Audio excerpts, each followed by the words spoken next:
Bien, ahí sí. Bueno.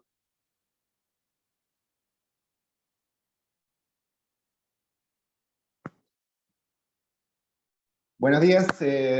Hoy es tanto como 19 de mayo, segundo encuentro del eje biomédico de la asignatura Psicoadicciones de la Universidad Nacional de Mar del Plata en la carrera superior de medicina. Bien, vamos a hablar hoy de cannabis y THC. Tienen el PowerPoint orientativo, la guía de guía básica de cannabis, como se llama, es de la Sociedad Española de Investigación en Cannabis. Es un texto bastante interesante en varios aspectos. Uno podría pensar que hay como una especie de élite de pensamiento en relación a ese texto, porque si ustedes ven, los autores pertenecen justamente a la Sociedad Española de Investigación de Cannabis, que está conformado por todas las universidades de España, o por universidades bastante representativas de España. Es decir, se ve que han hecho una sociedad con bastante elite de investigación y de formación.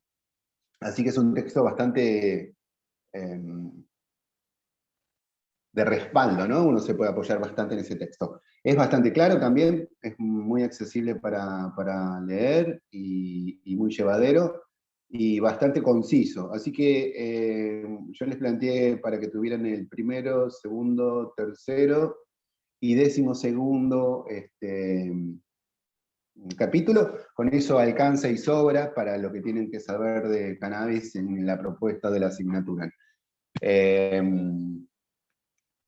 Bien, y el PowerPoint orientativo, que si bien no está todo lo que tienen que saber, con eso también, la verdad que se van a orientar bastante en cuáles son las cuestiones que tienen que aprender. Así que vamos a pasar rapidito por esta parte del Power y de la orientación. A priori, ¿hay alguno o alguna que quiera hacer un comentario? En realidad el único varón, además de mí, es Agustín, pero ¿hay alguna más que quiera hacer algún comentario? Bien. Como siempre, en relación a las sustancias que vamos a ir viendo en el eje biomédico, tenemos la necesidad de conocer cuál es el compuesto activo. El compuesto activo dentro de la marihuana son los cannabinoides, y en realidad hay, como dice el texto, una variedad de cannabinoides muy importante, pero hay tres que son los que se consideran o los que se estudian con mayor profundidad porque se consideran que son los más activos. El THC, el CBD y el CBN. Tetrahidrocannabinol, cannabidiol y cannabinol. ¿Sí? Dentro de estos tres, el que es más conocido es el THC y es el que tiene mayores propiedades a nivel de sistema nervioso central, y es el que tiene la afinidad psicotrópica más alta y que produce la mayoría de los síntomas a nivel de la percepción del sujeto. ¿Sí? Dentro del THC, la variedad delta 9, ¿sí? Por la potencia. Hay otras variedades, y habla sobre la variedad delta 8, pero digamos que es un poco más activa, no mucho más. El CBN que tiene una potencia como el THC, pero en una cantidad mucho menor. ¿Sí? Habla de un 10% de la cantidad de potencia que tienes en cuanto a la cuestión psicotrópica. Bien. Y el CBD,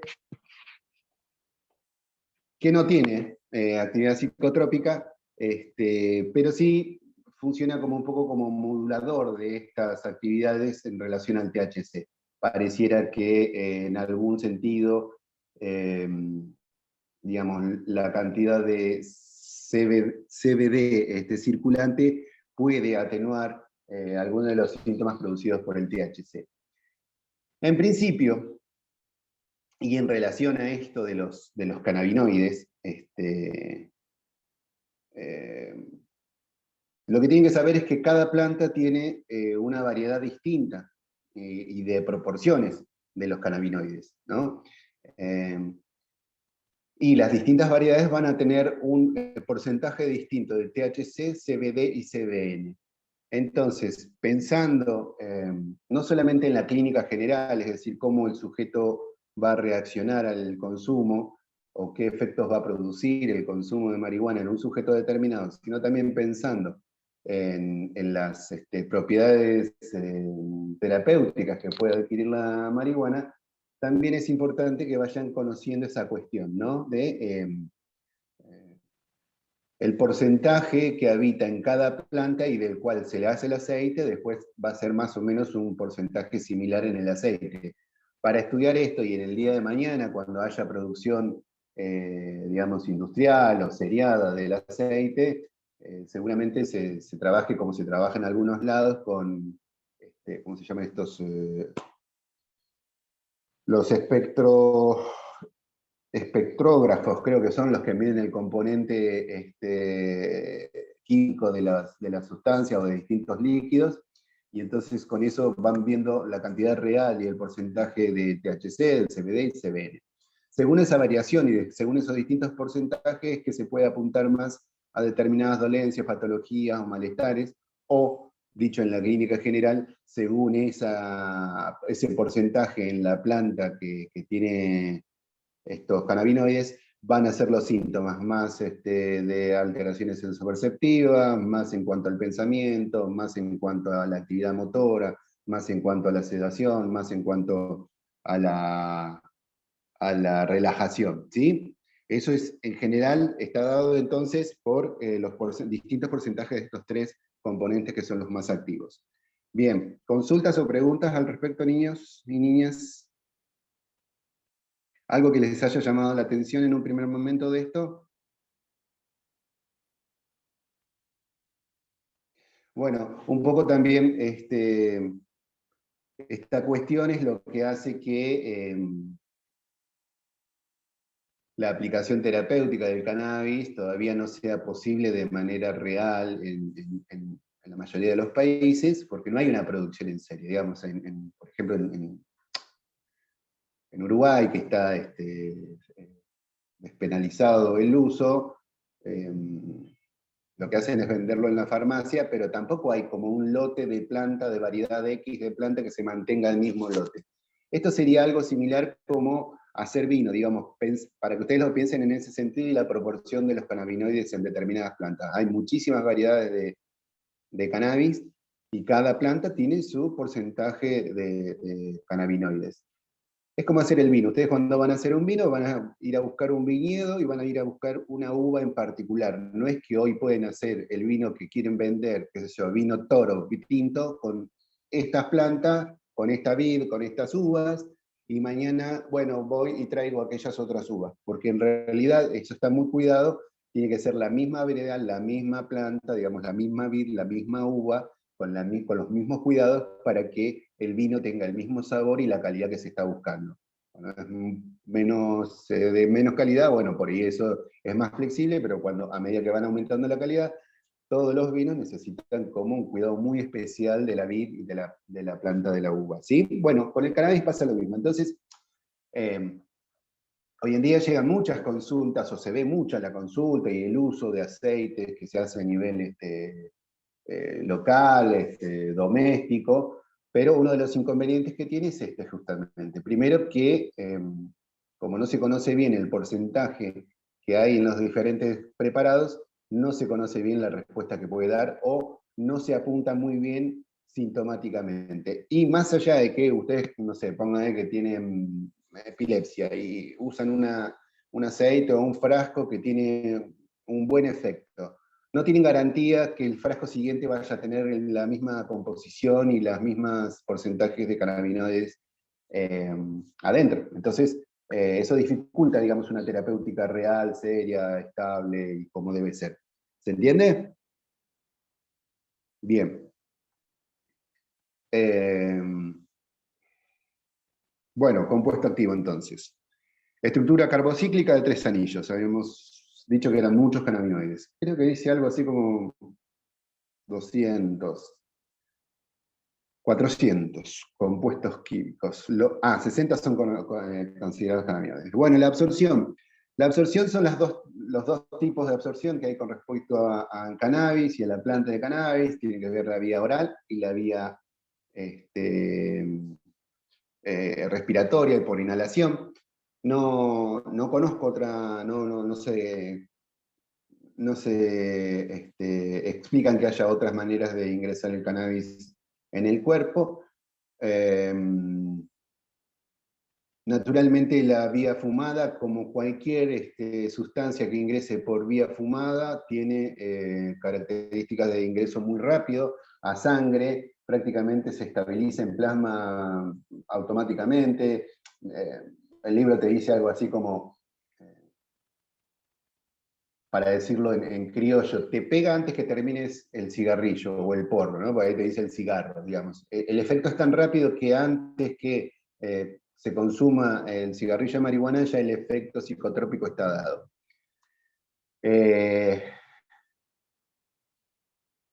En sangre es tan rápido, dice, como la distribución endovenosa, no hay distribución endovenosa, y por vía oral es obviamente, por vía oral, más lenta el ingreso, simplemente porque el camino es más largo, porque depende de cuánta comida o no tengamos en el estómago, porque el paso por el ácido clorhídrico hace que se degrade un poco, porque el paso por el metabolismo hepático también hace que se degrade un poco, entonces no es la misma concentración en sangre, tarda más en ingresar y los niveles son menores. O, como te lo dice el texto, para tener el mismo nivel en plasma se necesita ingerir una cantidad mucho más importante de cannabis en comida. Es una sustancia, los cannabinoides, el THC es una sustancia hidrófoba, es decir, tiene un rechazo al agua, por lo tanto va ligado siempre a lipoproteínas. Eso fíjense porque puede generar una confusión. En el Power refiere el 60% está ligado a hemoglobina, y en realidad en el texto dice el 60% del THC en plasma circula ligado a lipoproteínas, no dice específicamente a hemoglobinas. En función de esta ligación a lipoproteínas, es que también ustedes pueden entender que haya cierto depósito en tejidos adiposos y en algunos tejidos que es más fácil que se concentre por esta hidrofobia que tiene el compuesto. En cerebro pasa bastante rápido la barrera, ligado a estas proteínas, y se concentra más o menos en un nivel del 1% en relación a el plasma. Como tiene esta cuestión de depositarse en tejidos grasos y en tejido adiposo, y en vaso, hígado, etc., puede llegar a pasar que pasen varios días y hasta semanas hasta que la marihuana se limpia completamente del organismo. Es decir, puede ser detectada en sangre, en orina, hasta meses después. Bien, metabolismo en hígado, pulmones e intestino. El principal metabolismo es el ácido tetrahidrocannabinoico, que posee casi la misma actividad. Por eso también esta capacidad de encontrarse en sangre mucho tiempo después, porque aun cuando es degradado, la detección del ácido también es con el mismo kit, o sea, cuando se detecta uno, se detecta el otro, y son muy parecidos, y por eso también cuando sale de sangre, por más que sea degradado rápidamente, sigue circulando en esta forma.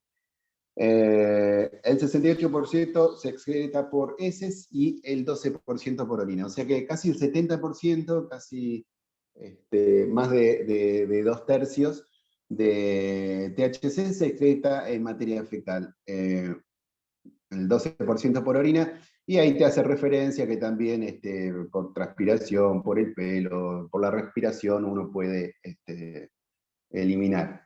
Los test de control o de detección, la mayoría de los test de cocaína, de todos los test, son de cuestiones urinarias, ¿no? Es con orina que se toma, que se hace el testeo, la mayoría de esos tests rápidos que hay de control y de supervisión.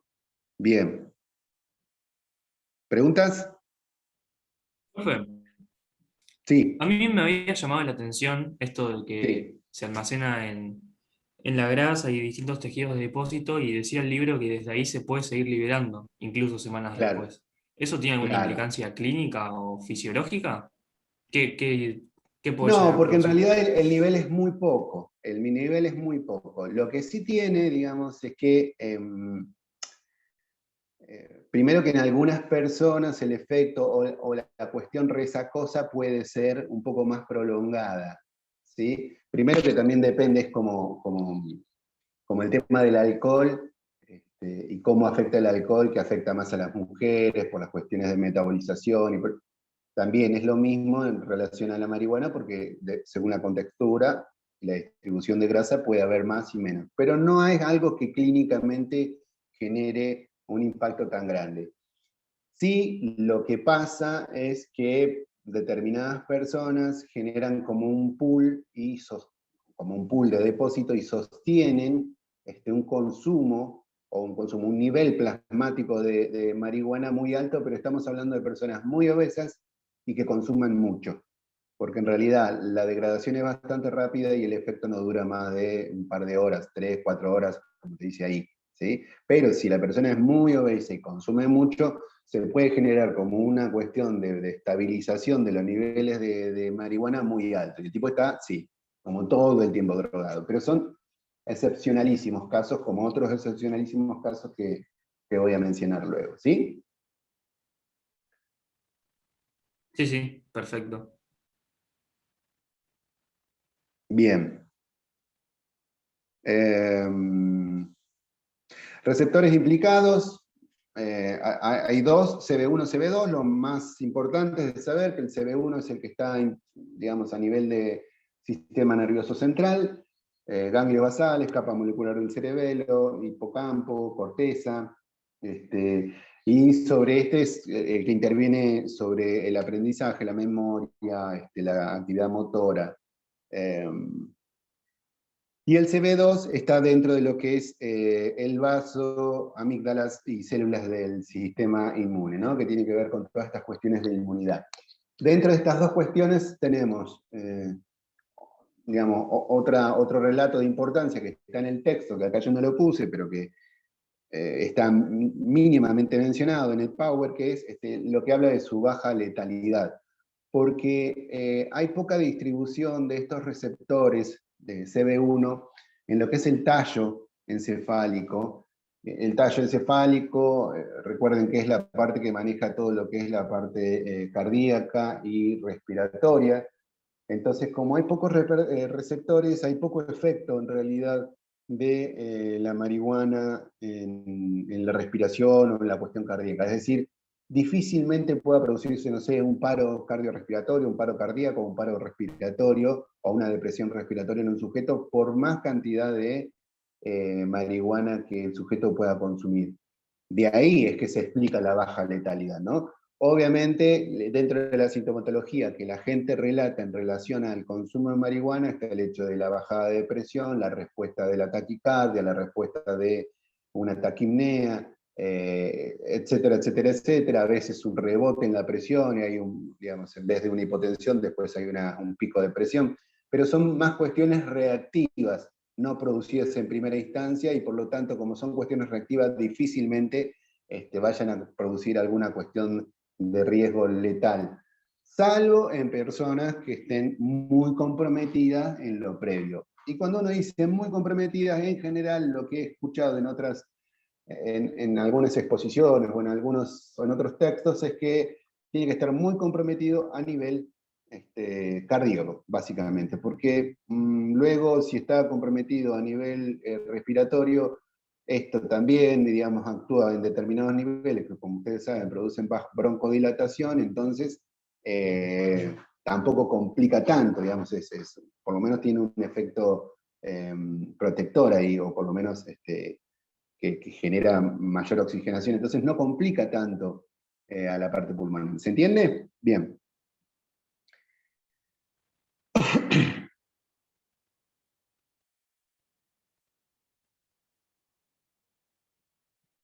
Bueno.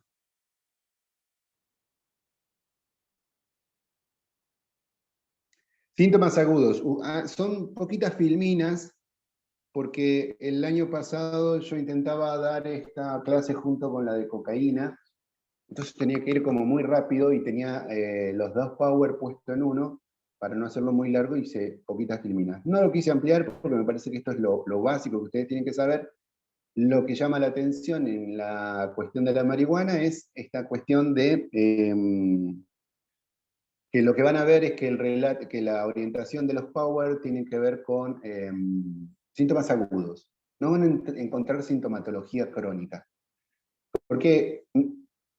Porque no se encuentra.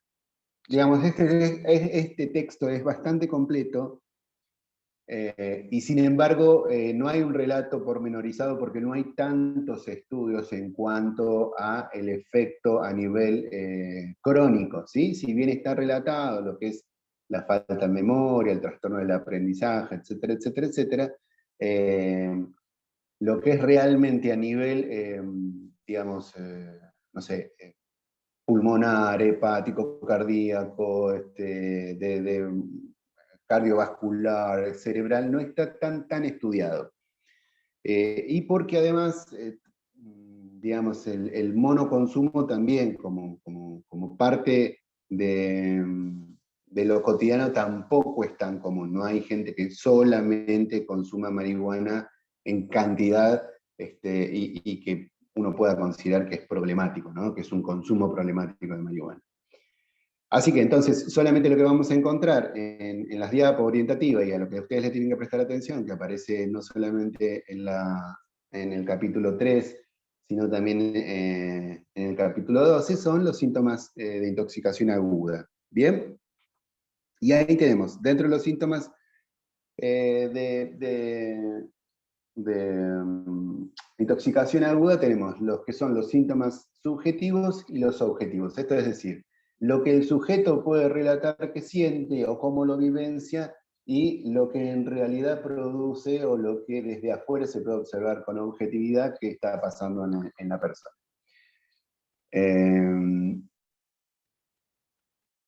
Yo no sé, ¿alguno está viendo cuánto tiempo nos queda? Menos de un minuto. Bueno, listo, entonces salgamos, vean el video y los espero al regreso. ¿Bien? Dale.